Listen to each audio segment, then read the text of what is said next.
नमस्कार, आप देख रहे हैं गुड न्यूज टुडे। शाम के 4 बज चुके हैं और ये वक्त होता है हमारे खास कार्यक्रम ये हुई ना बात का। मैं हूं आपके साथ अनंत भट्ट। बात ऐसी हो जो सीधे आप तक पहुंचे, मुद्दे ऐसे हों जो सीधे आपसे जुड़े हों। अक्सर खबरों के शोर में हमारे आपके काम की बातें पीछे छूट जाती हैं, कुछ बदलने की हमारी कोशिश अधूरी रह जाती है, तो नए अंदाज में कुछ कहने, कुछ सुनने और बहुत कुछ समझने की करेंगे कोशिश। इस शो में बात ऐसी होगी कि आप भी कहेंगे ये हुई ना बात।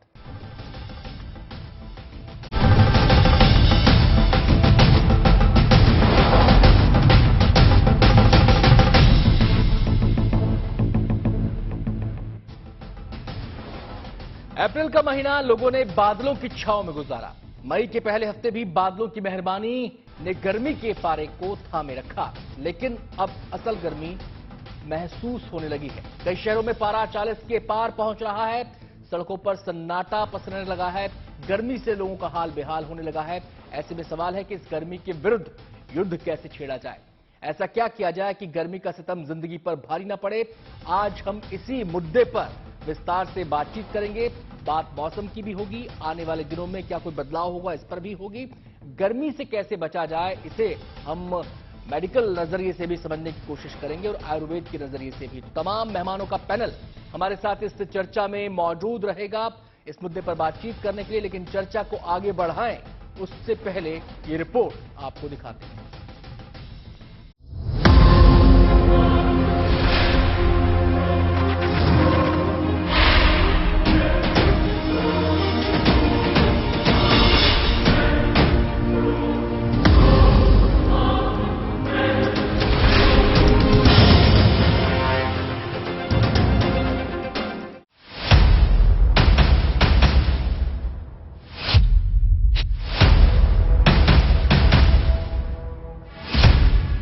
कहने को ये तस्वीरें शिव की नगरी काशी की हैं, लेकिन इस वक्त यहां भगवान भास्कर तमतमाए हुए हैं। श्रद्धालुओं से पटे रहने वाले घाट सूने पड़े हैं, गंगा के तट की रौनक गायब है। सूर्य देव की तपिश के चलते काशी के कोने कोने तक सन्नाटा है। गर्मी तो इतना प्रचंड पड़ रही है। ये बनारस में हम मेन घाट पे दशाश्वमेध घाट पे बैठे हैं। एक हफ्ता पहले यहाँ पे इतनी भीड़ होती थी, बादल भी होती थी, बारिश भी हुआ है भैया यहाँ पे। और इस समय इतनी गर्मी है कि लोग एकदम त्राही त्राही हैं, इतनी गर्मी पड़ रही है। यूपी के कानपुर में भी आसमान से आग बरस रही है। सड़कों पर निकलना किसी मोर्चे पर जाने जितना मुश्किल है। सड़कों पर 4 पहिया वालों के लिए तब भी गनीमत है, लेकिन 2 पहिया और साइकिल वालों की तो मानो शामत आ गई है। मौसम विभाग के मुताबिक आज से गर्मी सूबे में अपना प्रचंड रूप दिखाने वाली है। ऐसा लग रहा है कि उत्तर भारत जिस तरह की गर्मी के लिए जाना जाता है उस तरह की गर्मी अब पड़ रही है और चिलचिलाती धूप का सामना लोगों को करना पड़ रहा है। लेकिन उसके बावजूद जो मौसम में नमी है, आर्द्रता है, वो भी कहीं न कहीं लोगों को परेशान कर रही है। अभी अगर उत्तर प्रदेश की हम बात करें तो किसी तरह का कोई विंड पैटर्न बहुत ज्यादा एक्टिव नहीं है। इतना जरूर है कि जो पूर्वा हवाएं चल रही हैं उनकी वजह से मौसम में नमी है। अगर यूपी के हम तापमान की बात करें तो 40 से 45 डिग्री के बीच बना हुआ है, जिसमें सबसे ज्यादा गर्म बुंदेलखंड का इलाका है। झांसी में पिछले 24 घंटे में 45 डिग्री से ज्यादा तापमान रिकॉर्ड किया गया, जो अपने आप में ये बताता है कि अब इतनी गर्मी पड़ रही है और आगे और ज्यादा गर्मी हो सकता है, पड़ने वाली है। राजधानी दिल्ली भी धूप की तेज आंच में झुलस रही है। दोपहर की तपिश की वजह से सड़कों पर सन्नाटा पसरने लगा है।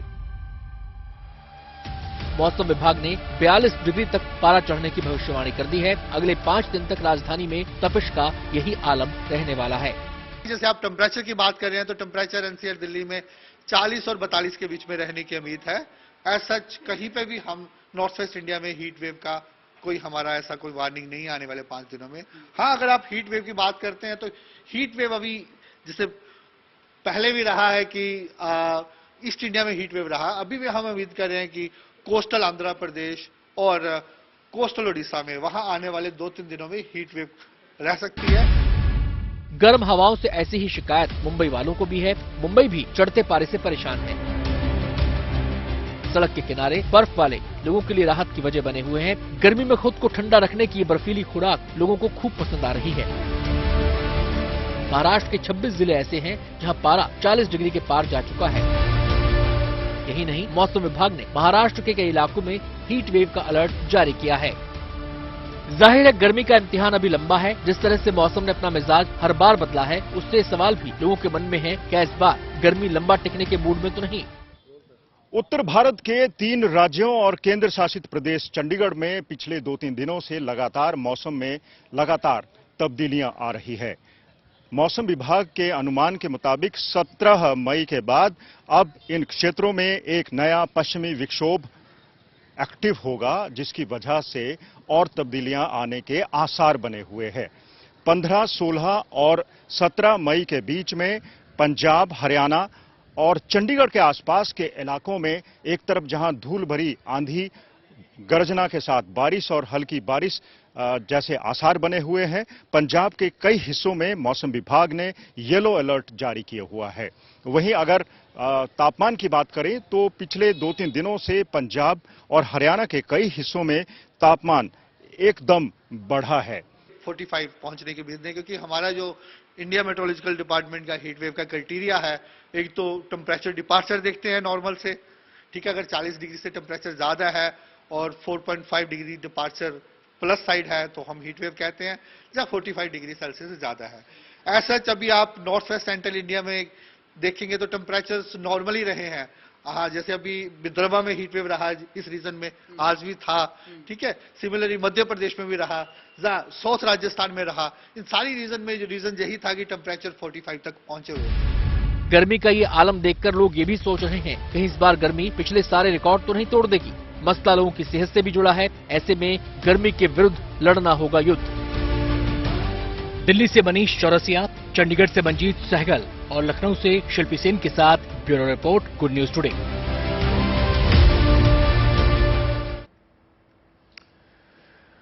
तो तमाम पहलुओं पर बातचीत करने के लिए मेहमान हमारे साथ जुड़ चुके हैं। सबसे पहले मेहमानों से आपका परिचय करा दें। हमारे साथ डॉक्टर परमेश्वर अरोड़ा हमारे साथ इस समय मौजूद हैं, जो कि आयुर्वेदाचार्य हैं। बहुत बहुत स्वागत है डॉक्टर साहब आपका। इसके अलावा हमारे साथ प्रोफेसर विपुल सिंह हैं, पर्यावरणविद। प्रोफेसर आपका भी बहुत बहुत स्वागत है। डॉक्टर स्वाति महेश्वरी हमारे साथ जुड़ चुकी हैं। तो तमाम पहलुओं पर चर्चा करने के लिए तमाम मेहमानों का बहुत बहुत स्वागत है। सबसे पहले मैं यहां पर रुख करना चाहूंगा विपुल सिंह जी का। विपुल जी, परमेश्वर जी भी हमारे साथ हैं और सबसे पहले हम यहां पर रुख करना चाहेंगे स्वाति जी का, क्योंकि अभी विपुल जी के कनेक्शन में शायद कुछ दिक्कत है। जैसे ही उनका कनेक्शन होता है उनसे हम बातचीत करेंगे। स्वाति जी से हम यहां पे सबसे पहले रुख करना चाहेंगे। स्वाति जी, जब भी गर्मी आती है, हीट वेव की कंडीशन होती है, हालांकि उसकी टेक्निकल परिभाषाएं अलग अलग हो सकती हैं, लेकिन लोगों को तो गर्मी जब तपिश लगती है वो तो मान के चलते हैं कि लू चल रही है। तो इस गर्मी के अंदर लोग अपने आप को कैसे बचाएं और कैसे इस गर्मी से निजात पाएं, ये एक बड़ा सवाल है। तो सबसे पहले तो ये बताएं कि ये गर्मी किस तरीके से इंपैक्ट कर सकती है लोगों को, इंसानी शरीर को। बिल्कुल, देखिए, सबसे पहले जब हमारे शरीर का तापमान बढ़ना शुरू होता है और हमारा शरीर ये प्रयास करता है कि वो तापमान ज्यादा नहीं बढ़े, तो उसके लिए हमारा जितना भी खून होता है वो हमारा हार्ट धीरे धीरे हमारी त्वचा की तरफ पंप करने लगता है, ताकि जो हमारी स्वेट ग्लैंड्स हैं जो कि हमारी त्वचा में होती हैं, उनसे हम पसीना बनाएं और उससे जो हमारे शरीर का तापमान है वो कंट्रोल में रहे। अब जब धीरे धीरे ये प्रोसेस जो है बढ़ने लगता है और हमारा शरीर उससे कोप अप नहीं कर पाता है, तब ऐसी स्थिति में हमारे दिल की धड़कन बढ़ जाती है, हमारा क्योंकि खून सारा ज्यादातर त्वचा, दिमाग जो जिसे हम ब्रेन फॉग बोलते हैं वो धीरे धीरे होने लगता है। यानी कि व्यक्ति को शुरू में चिड़चिड़ापन महसूस होगा, या उसको थकावट महसूस होगी, या उसको ठीक से कंसंट्रेशन नहीं कर पा रहा होगा, कभी कभी उल्टी या जी मिचलाने जैसी जो है एक टेंडेंसी भी हो जाती है, या सर दर्द जैसी समस्याएं सामने आती है। तो शुरू में अगर आपको ये दिख रही है तो शरीर का पानी कम हो रहा है और हमें डिहाइड्रेट करने की जरूरत है। लेकिन अगर धीरे धीरे यही स्थिति और बढ़ने लगे, इसका तापमान और ज्यादा बढ़ने लगे, तो हम एग्जॉशन की स्थिति में पहुंच जाते हैं जी। ज्यादातर मांसपेशियों में टेंशन महसूस होगी, व्यक्ति को उल्टी हो जाएगी, या व्यक्ति से थोड़ा गफलत की हालत में आना शुरू हो जाएगा। तो ये स्थिति में भी अगर हम जल्द से जल्द कोई कदम उठाएं, व्यक्ति को ठंडा पानी उसके ऊपर डालें, ठंडा पानी उसे पिलाएं, उसको ऐसे वातावरण में रखें जहाँ हवा हो, उसके ऊपर गीले कपड़े रख सकते हैं, इस तरह से हम उसके तापमान को जल्दी से जल्दी कम कर सकते हैं। लेकिन अगर ये स्थिति और बनी रहे और 40 डिग्री। स्वाति जी, आपकी आवाज में कुछ प्रॉब्लम आ रही है। हम कोशिश करते हैं कि ये तकनीकी बाधा जो है दूर हो, उसके बाद फिर हम आपको साफ तरीके से सुन पाएं और आपकी बात हमारे दर्शकों तक पहुंचे। इस बीच हम सीधे रुख कर लेते हैं डॉक्टर परमेश्वर अरोड़ा का भी, जो हमारे साथ इस समय जुड़े हुए हैं। डॉक्टर साहब, हमने जाना स्वाति जी से कि शरीर को इम्पैक्ट कैसे कर सकती है ये गर्मी, और इसको लेकर आयुर्वेद में भी काफी विचार किया जाता है, उसमें भी काफी इसके उपाय बताए जाते हैं। और सबसे पहले अगर हम देखें तो इस गर्मी से अपनी दिनचर्या में बदलाव करके हम इस गर्मी से कैसे बच सकते हैं, क्योंकि जो आपका रहन सहन है, जो आपका खान पान है, लिविंग स्टाइल है, वो भी बड़ा इम्पैक्ट करता है गर्मी के मौसम में आपको। बिल्कुल, देखिए गर्मी आ रही है, थोड़ी सी सावधानी हमें लेनी होगी तो हमें ये गर्मी से कोई परेशानी नहीं होगी, कोई लू वगैरह हमें नहीं लगेगी। तो शरीर को बेसिकली हमने ठंडा रखना है जी। और ठंडा रखने के लिए सबसे साधारण चीज है और सबसे सरल चीज है कि हम पानी पीते रहें।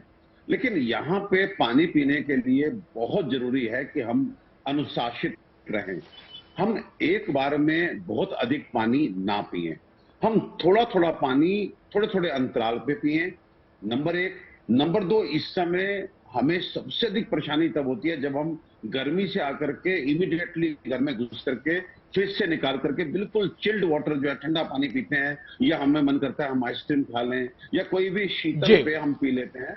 वो हमें बहुत नुकसान करता है, हमारा गला खराब होता है, हमें नजला जुकाम हो जाता है, हमें अचानक से सिर दर्द हो जाता है, हमें अचानक से एलर्जी निकल जाती है, क्योंकि टेम्परेचर वेरिएशन आप आ रहे हैं लगभग 40, 42, 45 डिग्री से। घर में घुसते ही आपने जी, मैं डॉक्टर साहब आपके पास आता हूं। मैं सीधे यहां पे जीपी शर्मा जी का रुख करना चाहूंगा, जो कि प्रेसिडेंट हैं स्काईमेट के, वेदर एक्सपर्ट। शर्मा जी, बहुत बहुत स्वागत है आपका।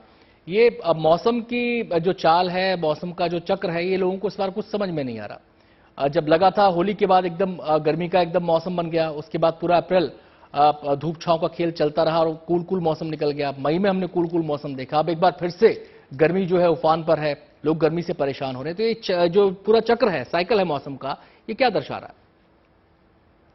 हाँ बिल्कुल आनंद, आपने कहा जैसे कि मौसम इस तरह से बदलता रहा शुरू से। सर्दी के बाद एकदम से ऐसे लगा कि हम गर्मी में प्रवेश कर जाएंगे, स्प्रिंग सीजन आएगा ही नहीं, और उसके बाद फिर परिस्थितियां बदली और फिर बदलाव देखने को मिला।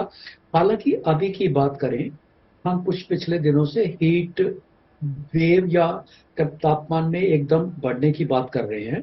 दिन तो मध्य मई का है और दिन तो यही है गर्मी के। 40 डिग्री से ज्यादा तापमान आजकल के दिनों में एक सामान्य सी बात है।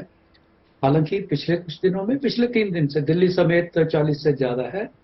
ज्यादातर गर्म इलाके पहले पूर्वी तट पे थे, जिस तरफ बंगाल और झारखंड, उड़ीसा में। लेकिन अभी पिछले 2 दिन से आप कहें तो राजस्थान, गुजरात समेत मध्य प्रदेश के कुछ क्षेत्र और महाराष्ट्र, ये एक पॉकेट है जिसमें साथ में लगा हुआ जो उत्तर प्रदेश का जो क्षेत्र है, झांसी का तापमान कल के दिन सबसे ज्यादा रहा था भारत में। तो ये सभी क्षेत्रों में आजकल तापमान 44, 45, 42, 43, 44, 45, ये इसकी रेंज है तापमान की। और ये एक सामान्य सी बात है, कहीं पर भी देश में आज के दिन में तो हीट वेव नहीं है। हाँ, विदर्भ के कुछ क्षेत्र जरूर हैं जिसमें कि तापमान 45 डिग्री टच कर गया है या 45 से थोड़ा सा ज्यादा है, वहां पे हीट वेव जरूर है। लेकिन ऐसा आने वाले दिनों में, जैसे उत्तर भारत की बात करें तो तापमान अभी बढ़ेंगे नहीं, थोड़ा हल्की राहत मिलेगी। लेकिन राहत केवल इतनी कि हो सकता है थोड़े बादल छा जाए या डस्टस्टॉर्म, थंडरस्टॉर्म, हल्की बारिश भी पंजाब, हरियाणा, उत्तरी राजस्थान में हो जाए। लेकिन तापमान लगभग इसके बराबर ही रहेंगे, 40 से 40 के पास। हीट वेव आने की संभावना उत्तर भारत में नहीं। शर्मा जी, लोगों में एक आम धारणा ये होती है मौसम को लेकर, जो उनकी एक सामान्य समझ होती है लोगों की, वो ये कि सर्दी लेट से आई है तो देर तक रहेगी, गर्मी देर से आई है तो देर तक रहेगी। तो लोगों को ये भी सवाल लग रहा है कि इससे कहीं बारिश का साइकिल तो डिस्टर्ब नहीं होगा, मानसून का साइकिल तो डिस्टर्ब नहीं होगा, क्योंकि मई का एक बड़ा हिस्सा हमारा कूल कूल निकल गया।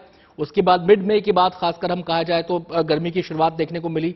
पिछले 4-5 दिन से खासकर गर्मी लोगों को परेशान कर रही है। तो गर्मी का जो स्पेल है, क्या इसकी ड्यूरेशन, इसकी लॉन्गेविटी बढ़ने वाली है? देखिए, ऐसा कोई डायरेक्ट कनेक्शन है नहीं। हाँ, जी। कहा जरूर जाता है जितनी ज्यादा गर्मी पड़ेगी मई के महीने में उतना मानसून के आने की थोड़ा चांसेस बढ़ जाते हैं, ऐसा माना जाता है। और ऐसा है भी वैसे कि अगर ज्यादा गर्मी पड़े तो क्या होता है, तो लो प्रेशर एरिया जो सीजनल लो बोलते हैं वो डेवलप हो जाता है, जिसके कारण कि चांस बनता है कि हाँ मानसून का थोड़ा ठीक ठीक सामान्य स्थिति होनी चाहिए और आना चाहिए, जो कि इस बार नहीं बना जी। और अभी तक भी वो नहीं बना है। तो वैसे तो 15 दिन है अभी और मानसून के आने में। 1 जून तो सामान्य तिथि रहती है और उसमें कभी एक सप्ताह का इधर उधर फेरबदल हो भी जाए तो वो भी के सामान्य सा गिना जाता है। जी। हालांकि कुल मिला के आप बात करें तो अभी जो मानसून का ऑनसेट है, पर्सनली मैं अगर कहूं तो मैं आज ही स्टडी कर रहा था, कोई मुझे बहुत अच्छा तो अभी नहीं लग रहा ऑन जी। डे नहीं। जी। पर जैसा मैंने कहा, एक सप्ताह आगे पीछे अगर हो भी जाता है तो उसमें कोई विशेष, हम उसको विलंब नहीं कहते उसमें, तो इसलिए हमें और 2-4 दिन देखना होगा उसके बारे में। लेकिन जैसे पिछली बारी 16 मई को पोर्ट ब्लेयर में मानसून आ गया था जी। और अब हम उसी उसी समय उसी टाइम पीरियड में हैं और अभी तो कोई आसार नहीं दिख रहे। तो हो सकता है कुछ दिन का विलंब हो जाएगा, लेकिन कुल मिला के अगर आप कहें तो मानसून पे इसका कोई डायरेक्ट लिंकेज नहीं है जी। कि ये हीट बढ़ गई या कम हो और गई। ये इससे जो ज्यादा दायरा है गर्मी का, ये इसकी लॉन्गेविटी ज्यादा रहने वाली है क्या? इसका दायरा बढ़ेगा दिनों में, या फिर जो एक साइकिल है उसी के हिसाब से चीजें आगे बढ़ेंगी?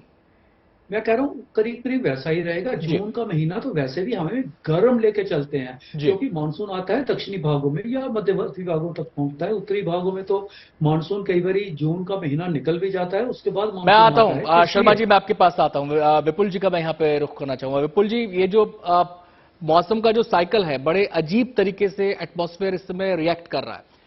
अमूमन ये देखा जाता था कि पहाड़ों में अगर बर्फ पड़ती थी तो मैदानी इलाके ठंडे हो जाते थे, उनका असर मैदानी इलाकों में आता था। लेकिन यहां पर हम दो चीजें, दो फेजेस देख रहे हैं। मैदानों में गर्मी पड़ रही है, पारा ज्यादातर इलाकों में 40 प्लस चल रहा है, 40 से 45 के बीच चल रहा है। पहले ही हीट वेव कंडीशन अभी उस तरीके से नहीं है, लेकिन लोगों को गर्मी परेशान कर रही है। वहीं पहाड़ों में हम देख रहे हैं, उत्तराखंड के अंदर हम देख रहे हैं, हिमाचल के कुछ हिस्सों देख रहे हैं, वहां पर बर्फबारी हो रही है। तो वहां पर मौसम की अलग चाल है और यहां पर मौसम की अलग चाल है। तो ये जो मौसम का चक्र है, ये जो साइकिल है, जो इस रूप में हमारे सामने आ रहा है, इसकी वजह आप क्या देखते हैं और पर्यावरण की दृष्टि से इसको आप कैसे आंकते हैं? देखिए, ये जो एबनॉर्मलिटी अभी दिख रही है, हम लोग इसको एक्चुअली वेरिएबिलिटी के टर्म्स में देखते हैं। और हिस्टोरिकल टाइम पीरियड में ऐसे साइकिल्स आते रहे हैं। खासकर अभी जो रीसेंट क्लाइमेट स्टडी हुई है, उसमें ये माना जा रहा है कि ये जो अभी इस साल का जो सीजन है वो एल नीनो इफेक्ट से प्रभावित हो सकता है। जी। और जब एल नीनो इफेक्ट आता है तो जो भारत का जो मॉनसून है वो किसी न किसी तरीके से प्रभावित होता है। तो कई इलाके ऐसे होते हैं जहां पर बहुत अच्छी बारिश हो जाती है, लेकिन एक बहुत बड़ा इलाका जो उत्तरी भारत का, खासकर इलाका जो मैदानी क्षेत्र है, यहाँ पर मॉनसून इफेक्ट होता है, प्रभावित होता है। तो मई का महीना हो या जून का महीना हो, इस दौरान जो हीट वेव है वो तो बहुत नॉर्मल है, लेकिन उसको जो राहत मिलती है वो मॉनसून के आने से होती है। और मॉनसून इस बार थोड़ा अनप्रिडिक्टेबल है। जी। और खासकर हिस्टोरिकल टाइम पीरियड में अगर कई सेंचुरीज की स्टडीज देखिएगा तो बहुत से डॉक्यूमेंट ऐसा सजेस्ट करते हैं कि जो एल नीनो ईयर्स रहते थे उस समय ड्राउट के सर्कुलेशंस ज्यादा थे, और ड्राउट्स होने के कारण जो अनप्रिडिक्टेबिलिटी है जो मॉनसून की, जी। जो ये वेरिएबिलिटी है, ये बहुत कुछ उसको इफेक्ट करती थी। तो आज के समय में ड्राउट के बहुत से सॉल्यूशंस है, बहुत से नए इरिगेशन टेक्नोलॉजीज आ चुकी है। लेकिन हिस्टोरिकल टाइम पीरियड में अगर आप देखें तो इस तरह के ड्राउट्स बहुत बुरी तरीके से किसानों को प्रभावित करते थे।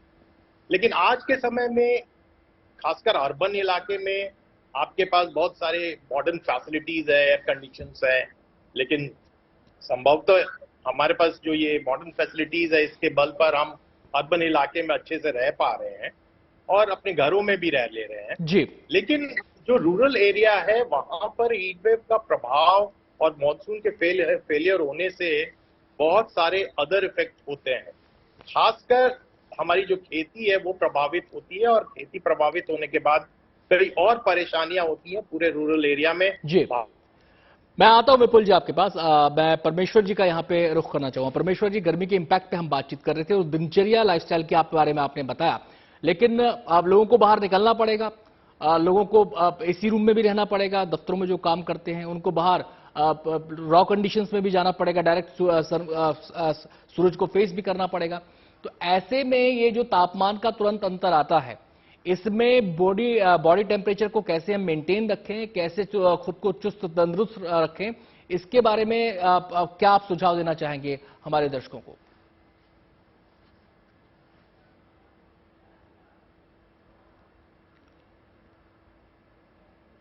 परमेश्वर जी, आपको मेरी आवाज मिल रही है? चलिए, हम स्वाति जी का रुख कर लेते हैं। परमेश्वर जी से हमारा संपर्क अभी नहीं हो पा रहा है, हम स्वाति जी का सीधा रुख करते हैं। स्वाति जी, जो बात मैंने परमेश्वर जी से पूछी थी वही मैं आपसे जानना चाहता हूं कि टेम्परेचर में एकदम विपरीत टेम्परेचर हो जाता है। बहुत सारे लोग जो दफ्तरों में काम कर रहे हैं वहां पे टेम्परेचर अलग है, रूम टेम्परेचर अलग है, घर से बाहर निकल रहे हैं, दफ्तर से बाहर निकल रहे हैं, वहां पे टेम्परेचर अलग है। तो ये बैलेंस कैसे मेंटेन किया जाए? देखिए, इसके लिए बहुत जरूरी है आनंद जी, हमें ये प्रयास करना कि हमारे शरीर का तापमान बहुत ज्यादा नहीं बढ़े, बेशक बाहर का तापमान जैसा भी हो। ऐसी स्थिति में कुछ चीजें हम कर सकते हैं, जैसे सबसे पहली हमारे जो खान पान की चीजें हैं की तरफ हमें ध्यान देने की जरूरत है। अगर हम ज्यादा से ज्यादा तरल पदार्थ, ठंडी चीजों का सेवन करेंगे तो हमारे अंदर भी तरावट रहती है उसकी वजह से, तो थोड़े थोड़े समय पर कुछ ना कुछ तरल पदार्थ लेना है। और खास तौर से ये ध्यान रखना है कि हम चाय, कॉफी, सोडा ड्रिंक्स, इन चीजों को तरल पदार्थ में काउंट नहीं करते हैं, क्योंकि ये और उल्टा डिहाइड्रेशन करते हैं। तो हमें कोशिश करनी है, जो फ्रूट जूसेस आ रहे हैं, नारियल पानी है, सत्तू का पानी है, गन्ने का रस है, इस तरह की बहुत सारी, आम का पन्ना है, तमाम चीजें इस मौसम में खास तौर से आती हैं, उनका सेवन हम बढ़ाएं। और खास तौर से इस बात का भी ध्यान रखें कि अगर मांसपेशी में ऐंठन हो रही है या पसीना बहुत ज्यादा आ रहा है, बाहर बहुत लंबे समय तक रह रहे हैं, तो कुछ ना कुछ मात्रा में थोड़ा इलेक्ट्रोलाइट, जिसे यानी कि सोडियम है, सॉल्ट है, वो शरीर में जाना भी उतना ही जरूरी होता है। तो एक तरफ जहां पानी का हमें ध्यान रखना है, वहीं हमें ये भी ध्यान रखना है कि कुछ ना कुछ फॉर्म में हम थोड़ा इलेक्ट्रोलाइट्स भी अंदर ले, वो स्पोर्ट ड्रिंक्स की फॉर्म में हो सकता है, या हम जूस वगैरह तरल पदार्थ ले रहे हैं उसी में थोड़ा सा नमक चीनी मिला सकते हैं। साथ में हमें इस बात का भी ध्यान रखना है कि हम ऐसी चीजों का सेवन नहीं करें जिसे हम हाई प्रोटीन डाइट बोलते हैं, क्योंकि उसकी वजह से अंदर स्वाभाविक तौर से बहुत ऊर्जा बनती है और शरीर का तापमान बढ़ता है। तीसरी चीज, हम इस चीज का ध्यान रखें कि हम जब बाहर टोपी लगा के निकल सकते हैं, का प्रयोग कर सकते हैं, कोई ऐसा कपड़ा ले सकते हैं जिसको हम बार बार गीला करके अपने गर्दन पे रख सकते हैं या चेहरा पोंछ सकते हैं जी, तो जिससे कि हम थोड़ा से ठंडक हमारे जो है शरीर के अंदर बनी रहे। साथ ही त्वचा का बहुत ध्यान रखने की जरूरत है, तो सनस्क्रीन अच्छे से जो लगाकर भी निकलने की जरूरत है, और ज्यादा से ज्यादा हमें अपना शरीर ढककर रखने की जरूरत है, जिसके लिए हमें सूती कपड़ों का या ढीले कपड़ों का ज्यादा से ज्यादा इस्तेमाल करना है। कई बार लोग बहुत रेशमी कपड़े पहनते हैं, बहुत टाइट कपड़े पहनते हैं, या गर्मियों में भी नायलॉन के मोजे वगैरह, इस तरह की चीजों का अगर आप प्रयोग कर रहे हैं तो वो फिर शरीर से जो है पसीना बाहर नहीं निकलने देते और शरीर का तापमान धीरे धीरे बढ़ाते हैं। चलिए स्वाति जी, आपसे और भी बातचीत को आगे बढ़ाएंगे। बहुत अच्छे अच्छे टिप्स आप दे रही हैं। गर्मी के विरुद्ध जिस युद्ध की हम बात कर रहे हैं, लोगों को अपने स्तर पर जो छेड़ना है, वो उससे जुड़े आप उनको बता रही हैं कि कौन कौन से वो हथियार हो सकते हैं जिससे कि आप गर्मी का सामना कर सकते हैं।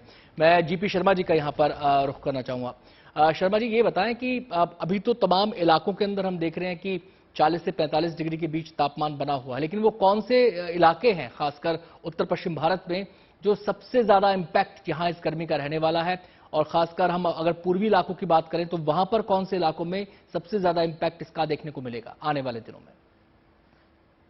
देखिए, आने वाले दिनों में अगर कहें तो जैसे आज के दिन में गुजरात, राजस्थान, मध्य प्रदेश के पश्चिमी भाग और महाराष्ट्र का मराठवाड़ा एरिया और विदर्भ एरिया, ये सबसे गर्म है। इन्हीं में ही तापमान 44-45 डिग्री के आसपास काफी जगहों पे है।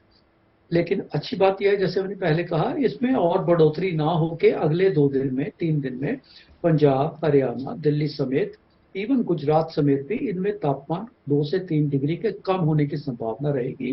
रीजन मैंने जैसे बताया कि जैसे पश्चिमी विक्षोभ आपने बात किया पहाड़ों के ऊपर है, उसके कारण इन क्षेत्रों में भी हल्की वर्षा संभावित है।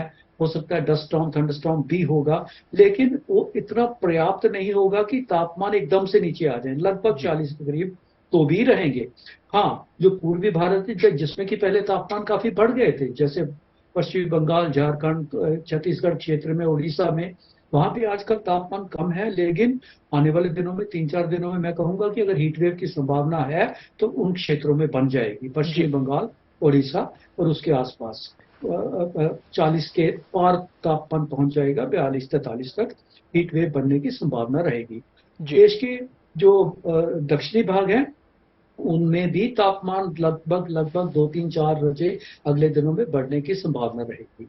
तो कुल मिला के अगर कहें तो देश के पूर्वी भाग और दक्षिणी भागों में तापमान बढ़ेगा, और जो पश्चिमी भाग है और उत्तरी भाग है उसमें तापमान शर्मा जी, जब भी गर्मी की बात आती है तो एक शब्द जो वो है वो अल नीनो इफेक्ट की बात हमेशा उठती है। आप उसके बारे में आप भी जिक्र कर रहे थे, विपुल जी भी कुछ आशंका जता रहे थे उसको लेकर।